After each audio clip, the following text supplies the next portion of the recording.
உங்களுக்கு பிடிச்சலாம் சப்ஸ்கிரைப் பண்ணுங்க, பெல் பட்டனை ஹிட் பண்ணுங்க. ஹலோ ஃப்ரெண்ட்ஸ், வணக்கம், வெல்கம் டு ஆல். இன்றைக்கி நாம் பார்க்க போகிற ரெசிபி என்னென்னா சோள பணியாரம்.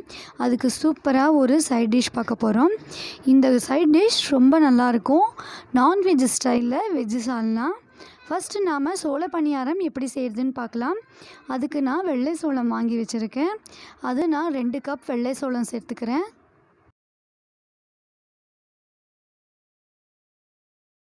2 கப் வெள்ளை சோளம் சேர்த்துட்டு அது கூட 1/2 கப் அளவு இட்லி அரிசி சேர்த்துக்கலாம். எடுத்து வச்சிருக்கிற அரிசியையும் நான் வெள்ளை சோளத்து கூடவே ஆட் பண்ணிக்கிறேன். இதை சேர்த்து நல்லா கழுவிட்டு ஊற வைக்கலாம். இது கிட்டத்தட்ட 2லேருந்து 3 மணி நேரம் வரைக்குமாவது குறைந்தபட்சம் ஊறணும். இப்போது இதுக்கு உளுந்து எவ்வளோ ஊற வைக்கிறதுன்னு பார்க்கலாம். பாருங்கள், 1/2 டம்ளருக்கு நான் எடுத்து வச்சுருக்கேன். எந்த கப்பில் மெஷர் பண்ணுறோமோ அதுலேயே நாம் மெஷர் பண்ணிக்கலாம். 1 ஸ்பூன் அளவுக்கு வெந்தயம் சேர்த்துருக்கேன். நாம் சேர்த்த குண்டுளுந்தையும் நல்லா கழுவிட்டு ஊற வச்சிடலாம். குண்டுளுந்து நல்லா சாஃப்டாக இந்த மாதிரி அளவுக்கு ஊறணும். இதுக்கும் ஒரு 2 to 3 hours ஊற வச்சா தான் வெந்தயம் உளுந்தும் நல்லா ஊறி வரும். இப்போ இதை அரைச்சி எடுத்துக்கலாம். ஃபஸ்ட்டு நான் உளுந்தை சேர்த்து அரைச்சிக்கிறேன். வெந்தயத்தை அரிசி கூடயும் ஊற வைக்கலாம். நான் உளுந்து கூட ஊற வச்சுருக்கேன். நல்லா பாருங்கள், இப்போ ஒரு 20 to 25 மினிட்ஸ் ஓடிடுச்சு. நல்லா மாவாயிடுச்சு. இதை எடுத்துக்கலாம். இதுக்கு அடுத்தது நாம் ஊற வச்சு எடுத்து வச்சுருக்கிற சோளத்தை சேர்த்து அரைச்சிக்கலாம். கொஞ்சம் தண்ணி சேர்த்து 1 நிமிஷம் ஓட விட்ட பிறகு நாம் சோளத்தை சேர்த்து அரைச்சிக்கலாம். நல்லா நைஸாக வெண்ணெய் மாதிரி அரை மாதிரி அரைச்சி எடுத்துக்கணும். உளுந்து எடுத்து வச்சுருக்கிற அந்த பாத்திரத்துலேயே சோளத்தையும் எடுத்து வச்சுக்கலாம். இப்போ நான் உப்பு சேர்த்து கரைச்சிக்கிறேன். கிட்டத்தட்ட 1 டேபிள் ஸ்பூன் அளவுக்கு நான் உப்பு சேர்த்து கரைச்சிருக்கேன். நல்லா கையை வச்சு கரைச்சி வச்சாதான் அது புளிச்சு வரும். நமக்கு நல்லா சாஃப்டாக பணியாரம் கிடைக்கும். இந்த அளவு நல்லா தண்ணி ஊற்றி மூடி வச்சுருவோம். இது ஓவர் நைட் வெளியே இருக்கட்டும். அப்போ தான் புளிச்சு வரும். ஃபெர்மெண்டேஷன் டைம் 8 hours கொடுக்கணும். எப்போயும் இந்த மாதிரி கருப்பு கடப்பாக்கல் மேலே வைக்கிறப்ப ஒரு துணி போட்டு வைக்கணும். அப்போ தான் புளிச்சு வரும். ஈவனாக புளிச்சு வரும், இல்லைன்னா புளிக்காது. இப்போ காலையில் நல்லா புளிச்சு பொங்கி வந்திருக்கு பாருங்கள். இப்போது இதுக்கு சைட் டிஷ் என்ன செய்கிறதுன்னு பார்க்கலாம். இந்த மாவு இருக்கட்டும். நான் இந்த வெஜ் சால்னா எப்படி செய்கிறதுன்னு காட்டுறேன். ஒரு தக்காளியை நான் கட் பண்ணி எடுத்து வச்சுருக்கேன். அது கூட 2 டேபிள் ஸ்பூன் அளவு பொட்டுக்கடலை சேர்த்துருக்கேன். 8 பல் பூண்டு சேர்த்துருக்கேன்.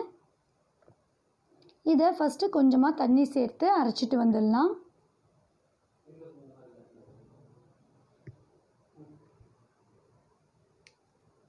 இப்போ அரைச்சி எடுத்துருக்கேன். இது கூட கிட்டத்தட்ட 1/2 மூடி அளவு தேங்காய் சேர்த்துக்கிறேன். அதையும் சேர்த்து ஒரு சுற்று ஓட்டி எடுத்தால் போதும். ரொம்ப மஞ்சிடக்கூடாது, குறைப்பாக இருக்கணும். அப்போ தான் நல்லா டேஸ்ட்டாக இருக்கும். இந்த மாதிரி நெருநெருன்னு இருக்கிற மாதிரி அரைச்சி எடுத்துக்கலாம். இப்போ குழம்பு எப்படி தாளித்து விடுறதுன்னு பார்க்கலாம். ஒரு குக்கர் அடுப்பில் வச்சு கொஞ்சம் எண்ணெய் சேர்த்துக்கலாம். 2 டேபிள் ஸ்பூன் அளவு நான் இன்றைக்கி எண்ணெய் சேர்த்துருக்கேன். அது கூட கடுகு சேர்த்துக்கிறேன். கடுகு பொரிஞ்சு வரட்டும். கடுகு பொரிஞ்ச பின்னாடி ஒரு 7-8 வெங்காயம், சின்ன வெங்காயம் கட் பண்ணி கருவேப்பிலையும் சேர்த்து போட்டுக்கிறேன். வெங்காயம் வதங்கட்டும். லைட்டாக வெங்காயம் வதங்கின உடனே நாம் அரைச்சி தண்ணி ஊற்றி டைல்யூட் பண்ணி வச்சுருக்கிறேன் இந்த மசாலாவை உள்ளே சேர்த்துக்கலாம். நான் அரைச்சி நிறைய தண்ணி ஊற்றி வச்சுருக்கேன். அப்போவும் பாருங்கள், அடுப்பில் ஊற்றினோடே இது கெட்டியாக ஆரம்பிச்சிருச்சு. கூட நாம் எக்ஸ்ட்ரா தண்ணி சேர்த்துக்கலாம். பொட்டுக்கடல தேங்காய் இருக்கிறதுனால இது சீக்கிரமாக கெட்டியாயிரும். அதனால் கொஞ்சம் எக்ஸ்ட்ரா தண்ணி தான் ஆட் பண்ணணும். இந்த அளவு தண்ணி ஆட் பண்ணிவிட்டு மூடி வைக்கலாம். 2 விசில் மட்டும் வரட்டும். இப்போ 2 விசில் வந்துருச்சு. இதை ஓப்பன் பண்ணுறேன். பாருங்கள் எவ்வளோ சூப்பராக எண்ணெய் பிரிஞ்சு வந்து நிற்கிதுன்ட்டு. அவ்வளோதான். இந்த குழம்பு சேர்த்துக்கு ஒரு 10 நிமிஷம் இருந்தால் போதும், செஞ்சிடலாம். இப்போ ஒரு தாளிப்பு கரண்டியில் எண்ணெய் சேர்த்து அதில் தாளிக்கிறதுக்கு 1 ஸ்பூன் அளவுக்கு மிளகாய்த்தூள், 1/2 ஸ்பூன் அளவுக்கு கறி மசால் தூள் எடுத்து வச்சுருக்கேன். நம்ம தேவைக்கு கொஞ்சம் முன்ன பின்ன எக்ஸ்ட்ரா ஆட் பண்ணிக்கலாம். அடுப்பு நல்லா சிம்மில் வச்சுட்டு எண்ணெய் காஞ்ச பிறகு மிளகாய்த்தூளையும் கறி மசால் தூளையும் ஆட் பண்ணிக்கணும். எண்ணெய் ஓவராக காஞ்சிட்டுதுன்னா கலர் வராது. அதனால் லைட்டாக சூடு இருக்கிறப்பையே சேர்த்து நல்லா காய வச்சுக்கலாம். இது பொரிஞ்சு வந்த உடனே நாம் குழம்புல எடுத்து கொட்டிக்க போகிறோம்.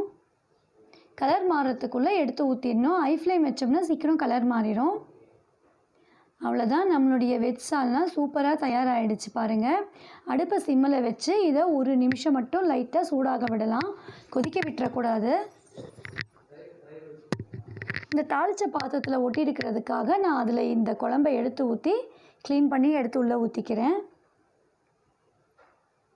இது லைட்டாக கொதிக்க ஆரம்பிக்கிறப்ப நாம் ஆஃப் பண்ணிடலாம். இது நாம் சொன்னால் தான் வெஜ்ஜுன்னு தெரியும், இல்லைன்னா கண்டிப்பாக இது நல்லா நான்வெஜ் டேஸ்ட்லேயே தான் இருக்கும். இது லைட்டாக சூடாயிடுச்சு. இதுக்கு மேலே 1 ஸ்பூன் அளவு தேங்காய் சேர்த்துக்கலாம். ஃப்ரெஷ்ஷாக திருகின தேங்காய் சேர்த்தா நல்லா டேஸ்ட்டாக இருக்கும். இந்த தேங்காய் சேர்த்து லைட்டாக சூடாக வச்சோம்னா போதும், இல்லைன்னா குழம்பு கெட்டுரும். 1 நிமிஷம் சூடாகிற அளவுக்கு வச்சுட்டு அடுப்பு ஆஃப் பண்ணி மூடி வச்சிடலாம்.